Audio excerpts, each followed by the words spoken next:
Setting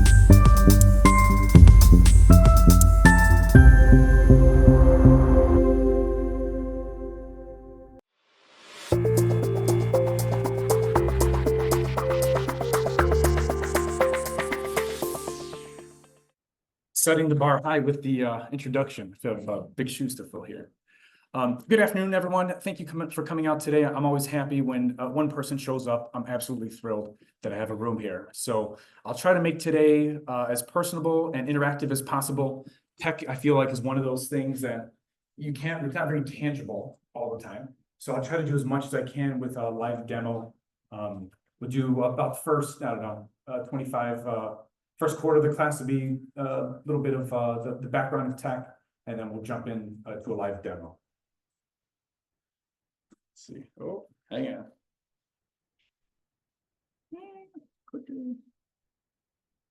Give me just one moment here. Just want to make sure that looks good. Okay, let's jump ahead. Okay, so a little bit about myself and a little bit about Viva Valet. The introduction, my experience spans multiple industries. I've been an entrepreneur a majority of my life in the tech business, so doing everything for residential tech, everything you would see at home. I spent a good amount of time in corporate America building larger IT systems, obviously fixing desktops and laptops. I spent some time in public safety for a police department. So if you have questions, I know it's a little outside the scope of today, but if you have questions about like identity theft and remediation, well versed in that, not just in the initial response, but how do you go back and actually fix what happens beyond your identity being stolen. Like I said, a majority of my career though has been spent in home residential tech. It's everything, the types of tech and smart technology, anything you would find at home. So historically, it's been computers, right? Like a traditional desktop, a laptop, maybe a tablet, but it has evolved. So through Viva Valet, we do plenty of setting up a smart TV. It should be simple in theory, but in practice, sometimes a little more difficult than the instruction manual. I can't really help you with repairing like a toaster or refrigerator, a little outside of my wheelhouse. But if you need something that essentially plugs into a wall, tablets, printers, Wi-Fi, internet, if your internet's not working, or if you're paying for Comcast service or AT&T, and it's a little too expensive, I've worked with plenty on sitting down and saying, hey, let's comb through your bill together and let's figure out what you actually need and bring the internet bill down. So we're $120 per hour, available on site and also over the phone. Consultation for that, we can do kind of like per project. I can spec out or price out what that would be, but as a rule of thumb, $120 per hour. Viva Valet. So who is Viva Valet? This is a relatively newer brand, but plenty of expertise across multiple industries. Think of us as a concierge service, essentially like a personal assistant to you. So we have services in meal prep and delivery if you're not feeling like going ahead and prepping meals at home. If you need some help with transportation, obviously tech services, handyman services, and several other. So our goal and really the drive, tech is just one subset of that, but our goal here is to make sure that individuals can stay independent for much longer. So although I'm doing the tech component today, please don't hesitate to raise your hand if you have questions. Obviously, I can help you on the tech. If not, my colleagues toward the rear of the room would be able to assist on some of the other questions outside the scope of tech. But feel free to chime in anytime. I won't feel offended. You can raise your hand. I'll do a quick Q&A at the end. So if you do have questions at the end, feel free to hold off to the end, but I have no problem with you speaking up before then. And at the end of the day, how can I help? So if you have questions about tech and you're like, hey, Ray, you can call me up. Hey, Ray, I heard about this smart refrigerator. I've heard of smart TVs, or I heard that AI is taking over. Is that true? I always welcome a phone call. It's no problem. I want to be a resource to you. But let's say we take a little bit further. If you have, your smart TV is no longer working, or you switch your internet service from Comcast to AT&T, and you're having trouble setting up things at home, like a Roku or a smart TV, definitely can help on that realm. So just some of the service offerings, bigger picture, and then I promise we'll jump into the demo here. But if you need help with computers, laptops, tablets, phones, TVs, definitely reach out to us at Viva Valet. We do plenty of computer help and training. So well-versed if you need a little help in social media, online banking, we do plenty of that. Obviously identity theft, if you have trouble with that, feel free to reach out. available in person and also by phone and email, I should add to that.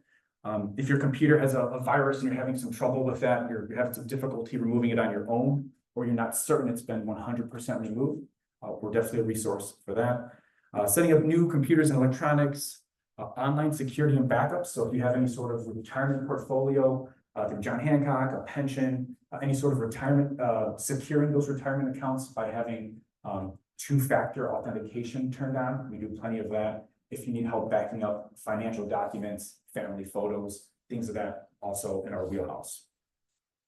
Computer speed upgrades, pretty straightforward for that one, but the last one, and really why we're here today, is we want to take technology topics, this one being AI, and we just want to simplify it for you and just make it really easy to use.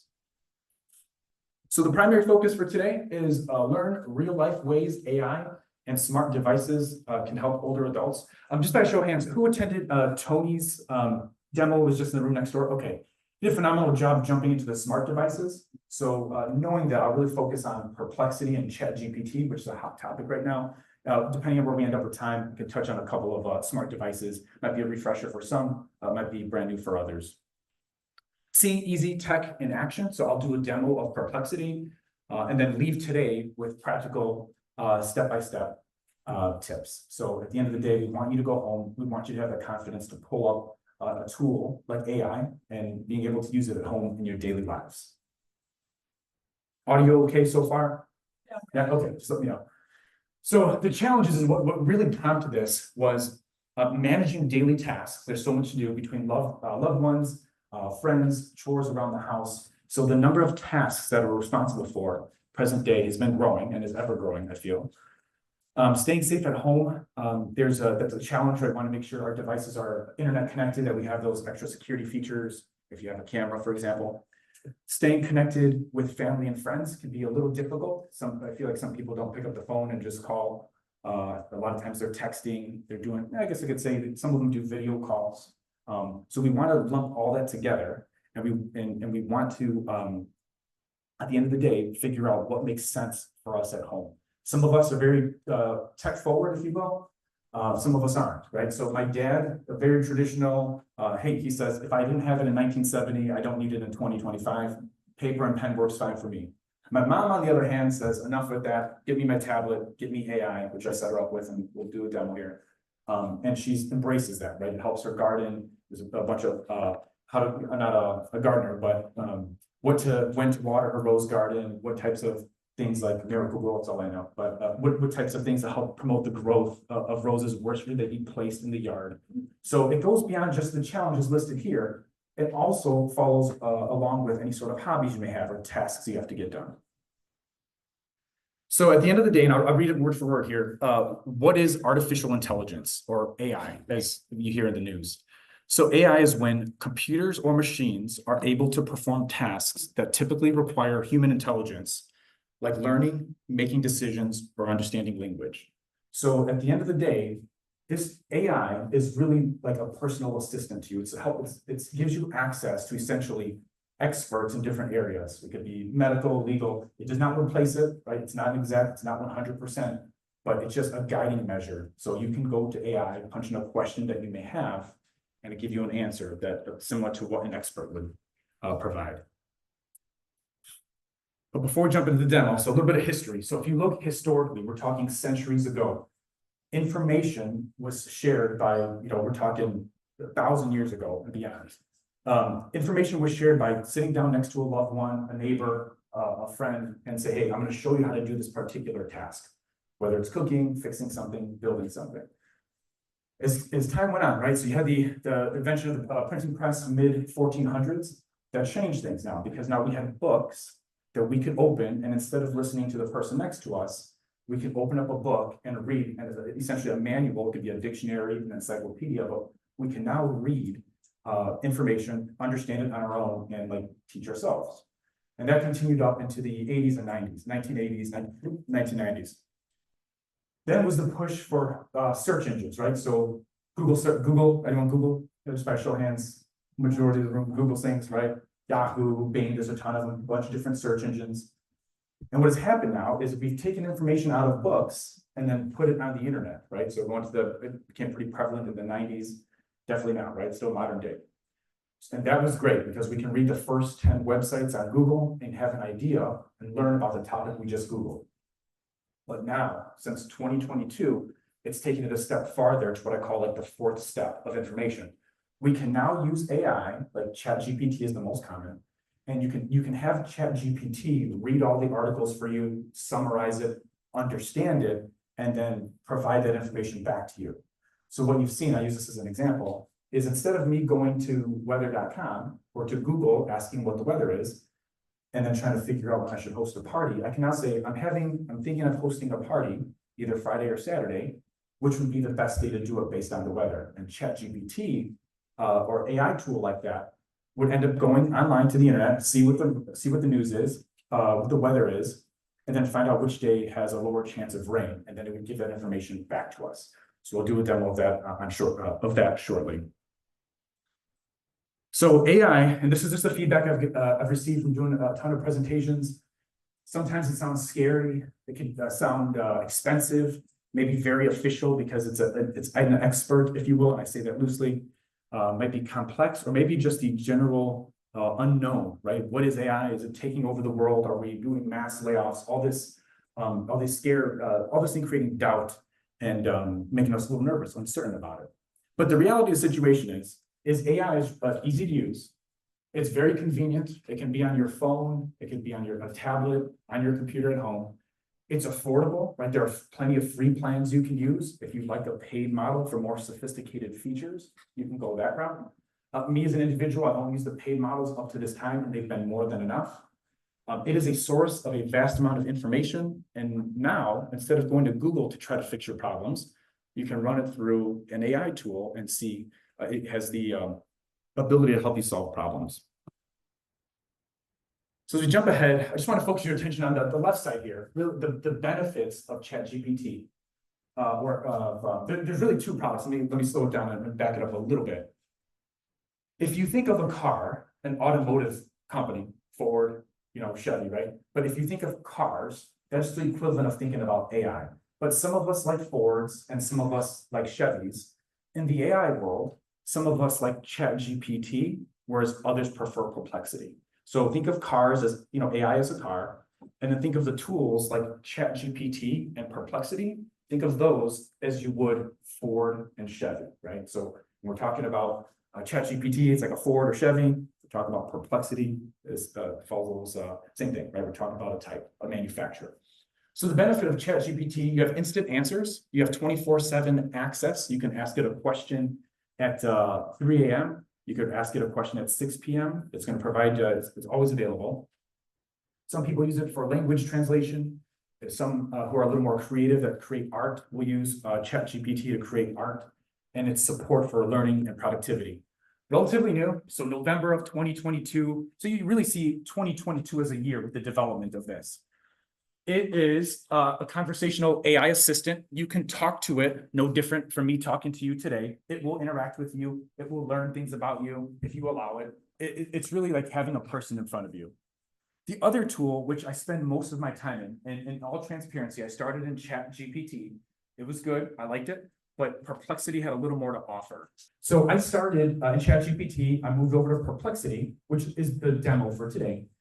It was a little more instructional based, a little more intuitive for learning. It was a better layout. The benefits, actually, if you look here at the left side, a little more reliable, well-cited answers. Helps you everything from hobbies and health to local information. It has safe searching and privacy, safe searching with privacy protection, and also an easy interface, right? So I'm a simple person. You'll hear me say that over and over again throughout the presentation. I just want a simple tool that works. Technology is confusing enough. I just want something simple I can pull up and I can search something. It also was founded in 2022. It is a search and also a conversational assistant. So you can type to it and interact with it. You can also use your phone or tablet. If you have the app installed, you can talk to it. No different from me here talking today. What I like about it, in the bottom right-hand corner, it has big font and clear interfaces. I'm not lost in all the jargon. I'm not lost in the layout of the tool. It's just one simple box. You can ask it a question and then it interacts with you. Over here, does a side-by-side comparison of, some people, some people prefer a Ford and others prefer Chevy. This is just a side-by-side for both products that we covered. The main takeaway is, and I know ChatGPT is doing a bit better job now. ChatGPT started really as something to converse with, to talk to, or type to, whereas Perplexity was more focused on searching and learning.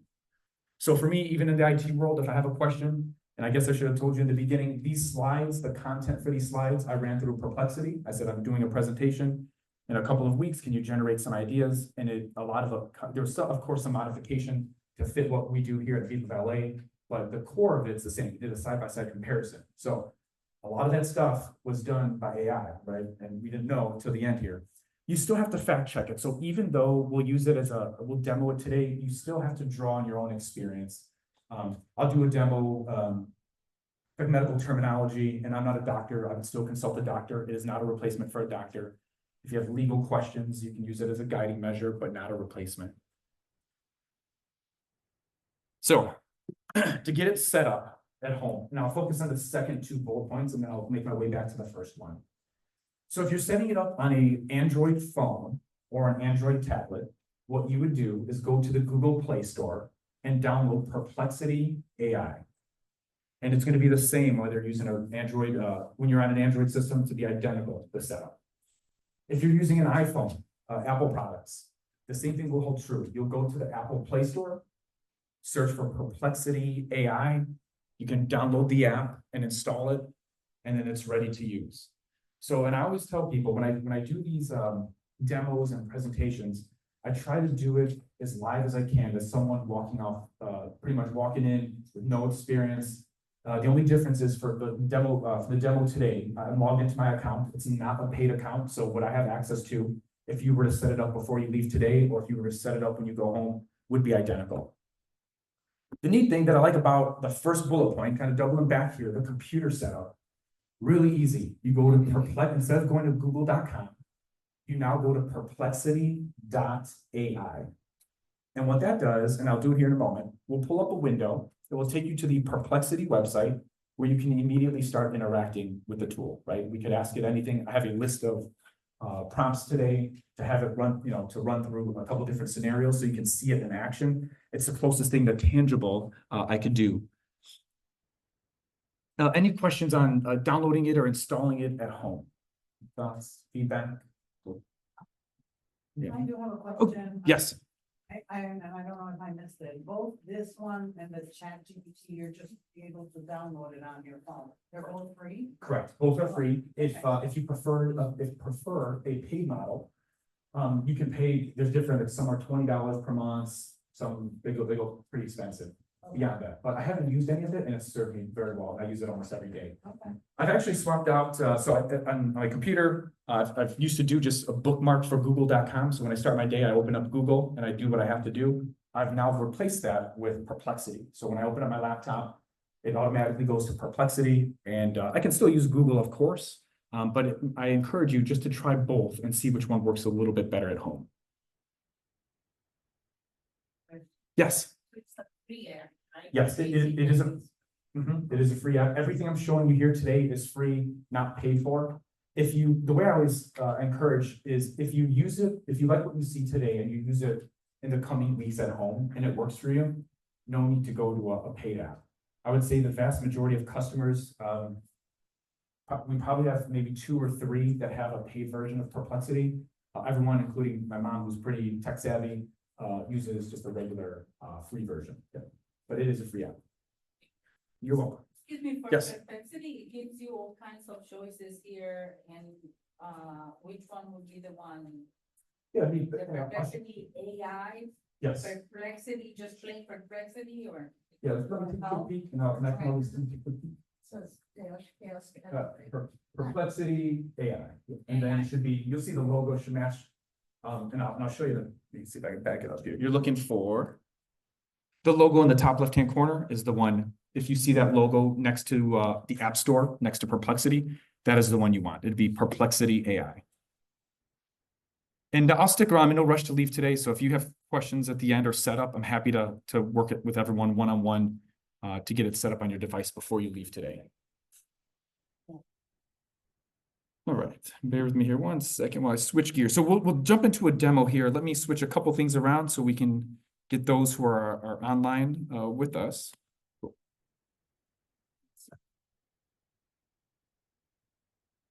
All right, let's see. Okay, can everyone see that okay? Yeah, okay. Let me pull up the chart of things we'll do here. So at the end of the day, I guess the easiest way to demonstrate this is about a week back, and I just switched this recently, is about a week or so back, I switched to the demo that I use using medical terminology, right? So I was on the phone with my mom about last Wednesday on the way to another presentation. I said, hey, Mom, is it okay? I know you have Graves' disease, which is a thyroid condition. Is it okay if I use you as my demo? And she pauses and says, do not call me, hey, Mom. I'm your mother. You call me Mom. I'm not hey. So I said, okay. Mom, she's joking. So my mom goes, absolutely, you can use me as an example. So what we'll do today is we'll run Graves' disease through Perplexity. We'll have it explain it to us what it is, and it's kind of like general form, and then we'll change it. We'll have it explain it a little more complex, a little easier. And then obviously, if anyone in the crowd has feedback, I do these live, right? So I don't know what it's going to tell me. It doesn't tell me the same thing every time. So we'll work through it together as a group. If anyone, I know in the last one I did, someone asked, can you have it explain Graves' disease in Italian? And we did it, and she said a ballpark looks about right. So with that being said, if we come over to the prompt and we say, what is Graves' disease? Punch it in. If you notice all the way at the top, there's 4 boxes, and I'll point them out here, up here where the cursor is moving above the pictures. It is pulling information from Mayo Clinic, Cleveland Clinic, and a couple other sources. So that's what Perplexity is doing to go out, read what the articles are, what the video transcripts are. It then understands it, and then it gives us an answer below. So it gives us a couple of photos that we could use for reference. And I won't read the whole thing to you, but it says Graves' disease explained. Graves' disease is an autoimmune disorder that causes the thyroid gland located in the neck to become overactive, resulting in the condition known as hyperthyroidism. So now I understand, right? I'm using, if I have no knowledge, I do, right? Like my mom said Graves' disease for 15 years or so. And so I'm aware of the medication and everything that goes with it. And at the end of the day, I'm drawing on my own experience. And I said, okay, that's about right. It's located in the neck. Here's all the information. It then proceeds to tell you key facts. So about autoimmune basis, thyroid function, some common symptoms, maybe some hand tremors, trouble sleeping, who is at risk. If we go further down on the list, particularly people between 20 and 40, and then there's a diagnosis and treatment, right? So like I said, not medical advice, don't replace it for your medical doctor, but from a knowledge perspective, no different from reading a book or doing a Google search. You now have AI serving as your personal assistant, your personal expert, right? And it goes through and reads all that information and then gives you an answer you can understand. So I'm not much of a science person. So let's say like my mom and my sister, very science-focused people, they understand what that is, but let's say I didn't. I can then go back to Perplexity, and this is really the secret of AI, and I hope that you at least consider using at home, is if let's say the question, let's say I don't quite understand that, and I want AI to explain it to me like I'm a 5-year-old, right? Something very simple that a 5-year-old can understand. So if I type explain the last response in a manner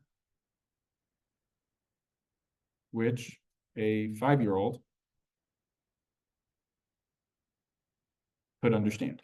And I do this to be extreme with the example, right? I want to test AI. I'm always trying to break it. It's a reflection of me as a person, right? I'm very simple. This sounds very complex, everything that was said about Graves' disease, but let's break it down and let's see what AI generates. So it rereads its own response and it says, let me simplify the language. So it says, okay, here's a simple version for a 5-year-old. Graves' disease is when a little part of your neck, called the thyroid, starts working too hard. That your thyroid is like the energy boss of your body. It tells your body how fast to use energy.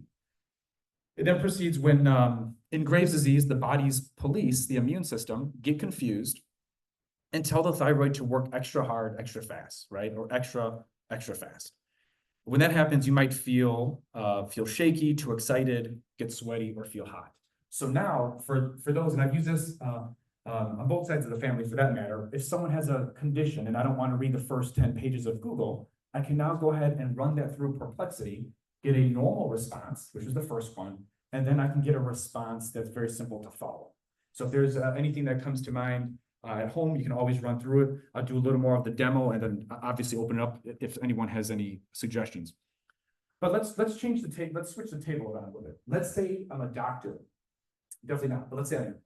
If we tell Perplexity I'm a doctor, and please give me the last response as you would speak to a doctor, as a crowd, we would probably imagine it would be a bit more sophisticated.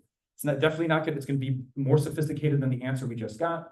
It'll be definitely more sophisticated than the answer or the question we originally asked it, which was, what is Graves' disease? So if we say, let me just put this down for just 1 second. So if we say, explain the last response as if I am a medical doctor. Let's say, explain the last response as if I'm a medical doctor. So now we get the other extreme.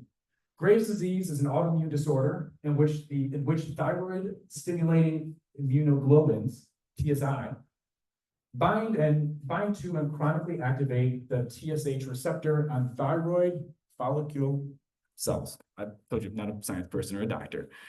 It goes into all this other stuff, right? So it's going to mention T4s, T3s, and again, drawing on my own experience, not counting on AI. I know my mom gets blood work done once a year for T3s, TSH, and T4s. I think there's another one in there I'm missing. So we now can use AI as a tool to understand topics, and that's truly where I spend most of my time. We'll do we could do even a demo on a joke, right? So we have endless scenarios we can run. We can tell us a joke in Italian. I've got like 10 or 12 demos we can do, but this is probably the easiest way to demonstrate. We've gone beyond, if you go back to the slide of the history of knowledge and learning, we've gone beyond just reading a book, and we've gone beyond just reading Google. We now have a personal expert that we can go to, perplexity.ai, and we can ask it a question, and it will serve as an expert in this topic and explain it to us in a simple manner, in a normal manner, and a very complex manner. If we take it a step further, and I apologize, it's a little cheesy, the next demo, but we'll still stick to thyroid. But let's say we tell Perplexity to tell us what is Graves' disease, but speak to me like you're a pirate, right? So going into it, we can expect for it to say arg and matey like a pirate would. So drawing on our own previous experience. So explain the last response to me like a pirate. Let's see what we get. All right, it says, aye, matey, here be your pirate's version. Oh, that last bit about Graves' disease. Listen close. Ye seaworthy scallywag, this here be a tale of treacherous trickery in your own body. It's a silly example, right? It's very simple. It's cheesy, I understand.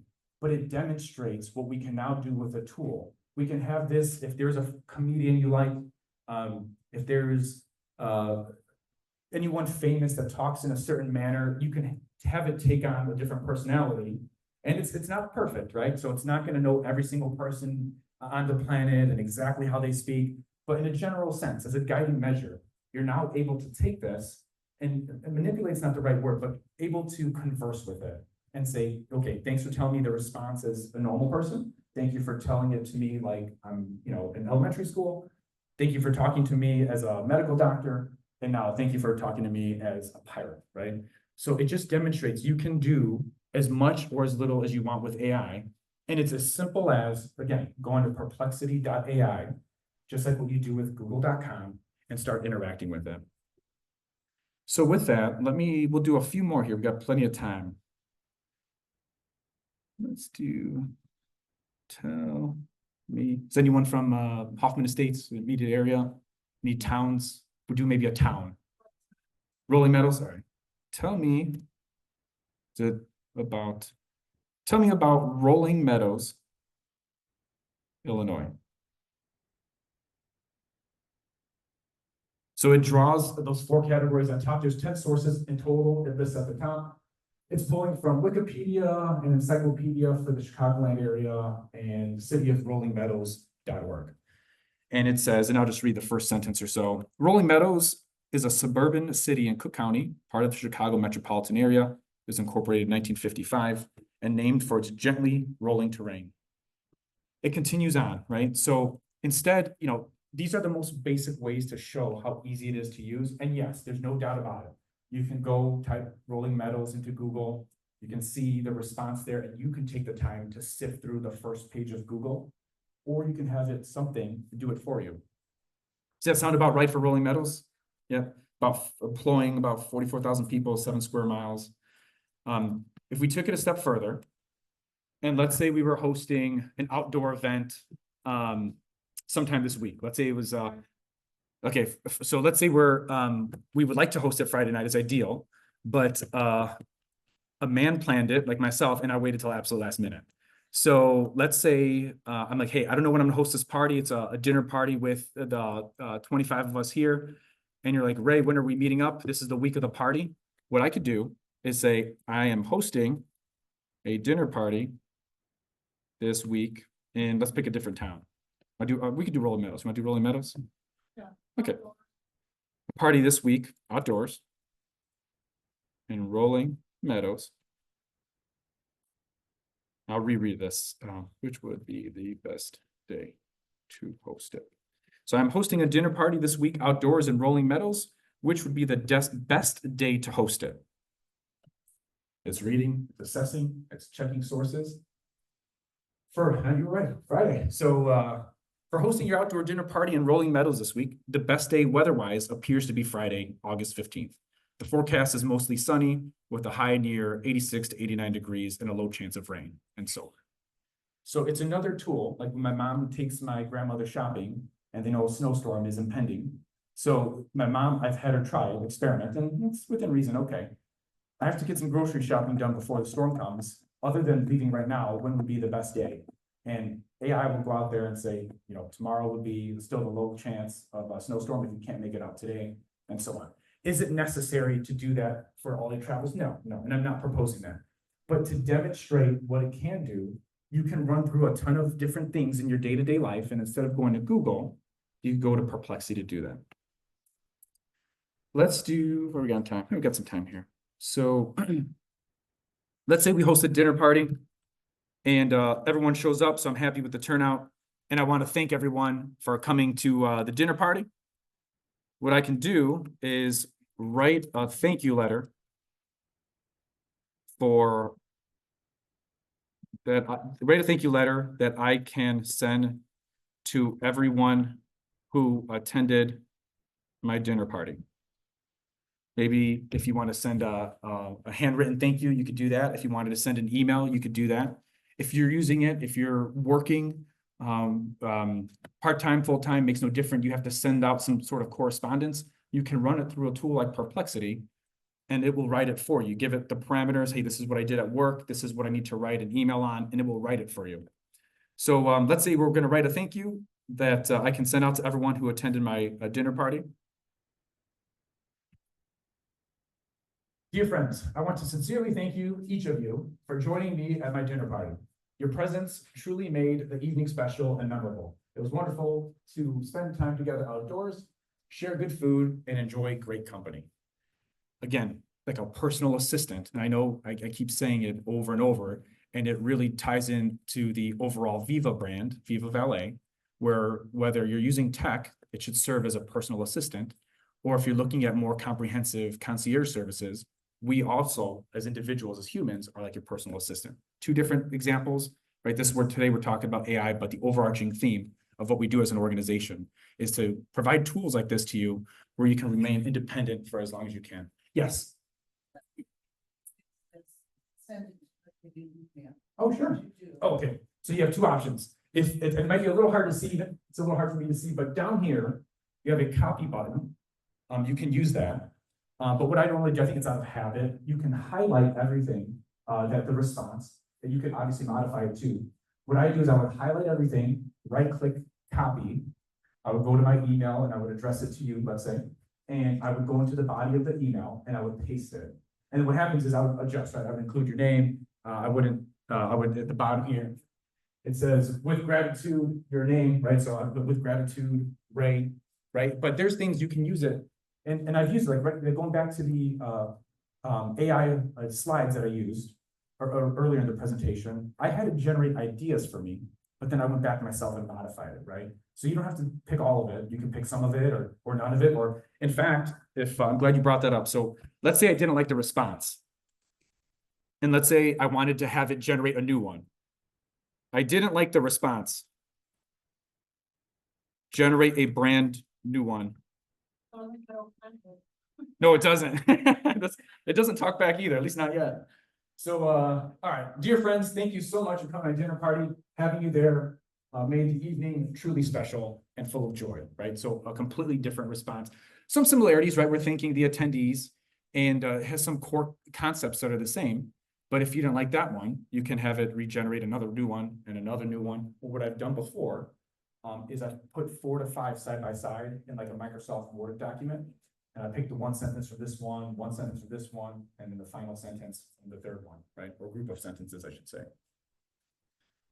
I welcome questions. Yes, please. You don't want to read like that, right? Yeah, no. Then they're gonna be like, oh, this guy definitely uses AI. Yeah, ChatGPT or Perplexity wrote it. You can, there's a button to export, right? So if you wanted to export that to a PDF, I use it in the working world all the time. I've exported to PDF, Excel. I think you have a question. Yes. From your preference, what do you think about when you do Google or Safari? Sometimes these days it says, here's your AI answer, and then under it has like the other stuff. And I do use these platforms, so I understand how I think they are better. But from your point of view, how do you feel about those options that pop up when you do Google versus the AI option? Got it. So the question is, with Google now, if you go to Google, you'll see before all the search returns that we've been seeing for the past couple of decades, all the way at the top says AI, an AI response, generative AI, if I'm not mistaken, generative. So the question is, what are the differences, maybe the pros and cons of using what's already built into Google and what's built into something like Perplexity? What I always lead with is find out what works for you, right? So I prefer a little more control, very specific questions. So an AI tool like Perplexity allows me to change some of the answers that come back. But really Perplexity and ChatGPT started first. They got the head start on the AI searches. And then you see providers like Google coming back and building out their own. So to answer your question, if you're happy with the responses that Google's providing you through their through their AI that's on the first page, that's a fantastic place to start. If you wanted to manipulate some of the information a little bit more, or copy that same question of Perplexity to see if you get a much longer breakdown, you can. Out of habit, and just because I've been happy with the information provided, Perplexity has been fine up to this point. But don't forget, it's a new technology, right? So sometimes ChatGPT gets ahead, sometimes Google gets ahead, sometimes Perplexity gets ahead on what's available. So it's ever changing. If you're happy with what you're using, that's fine, you can stick with it. I actually had someone last week, I'll get to you. I had someone last week who's still an office worker full-time, and she uses Microsoft Copilot. And she's like, well, what's the benefit of Perplexity, right? So Copilot by Microsoft, similar to like ChatGPT and Perplexity, it's built in to Microsoft Word, Microsoft Excel. And if you're an office worker and you're using Copilot and you're happy with it, no need to change, right? So I did a while back a burglary case, one of the public safety days, where I threw my liquor store burglaries, long list of them. I threw them in Perplexity, manipulated the data, added everything up, and brought it back, right? Some people can do that native in Microsoft. You can do that in Copilot. So my advice is a blanket statement is find what works for you, and it doesn't hurt to bring in a second thing into the mix, like a Perplexity or ChatGPT. Yes, you had a question back there. Oh.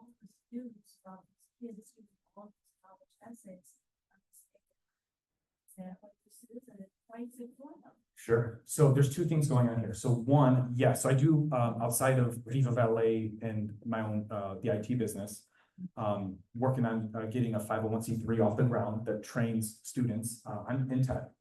I've been doing this for a long time, but now making it a formal ordeal. But the question that comes up is, hey, Ray, are there any jobs in IT? You know, if AI has all the information, what do we need? Can we just blindly believe AI? And they are 100% incorrect, right? So students are using AI to go ahead and write their papers for them. They have to finesse it a little more because it's hard to get a 10-page report out of Perplexity. It won't do it. It'll do like a page at most.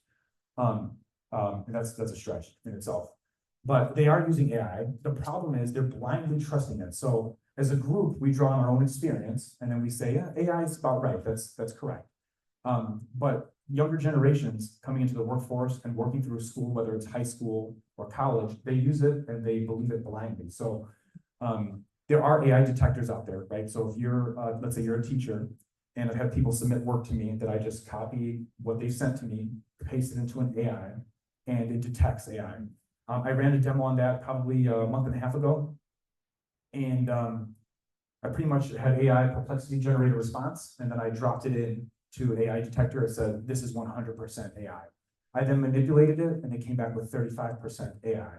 And then I generated something on my own, and it said there's probably a chance of 5, maybe 10% of it being generated by AI. So there's for folks working in education, it's something to be mindful of. It's also scary that students blindly trust it, right? They take it, if it's an AI, it's true. But as educators, and I've learned that recently in recent years, it's up to me to run it through the proper tool to see, right? Or to be able to see if that student can speak to what is in their paper that they just submitted. Good question. Yes. Yeah, my question is also from the educator world. So what are these students doing? And I guess it goes back to how you showed us the references for Graves' disease. Do students, are they able to select the references that they want? And then the paper is created? Yes. So what you described as somewhere I students turn it in. Okay. Oh, yeah. Yeah. So you can use this AI detector and see that, the plagiarism.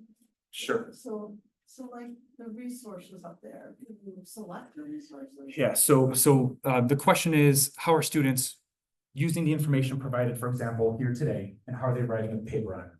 So what they do is they go to Perplexity, no different how we did our searches, and they would write me a 5-page paper on the history of Rome. And Perplexity will generate some of it. And what happens is they have to go back to Perplexity and say, generate another paragraph until they get what they want. It's not impossible, but it's not as easy as saying, write me a 50-page paper. But where the sources plan. So at the top, just above the photos, we got 4 sources. It will actually take you to that webpage.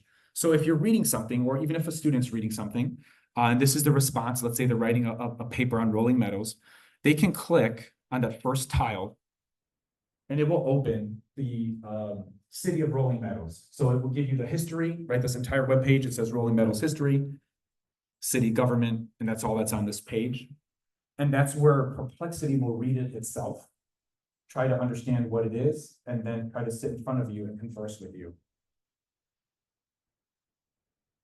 So it's read the home page of Rolling Meadows, not all of the. Correct. Oh, Right? So what I've done, and this is only a recent development, is I've gone back and said, read this page, give it a URL, and just read all of it.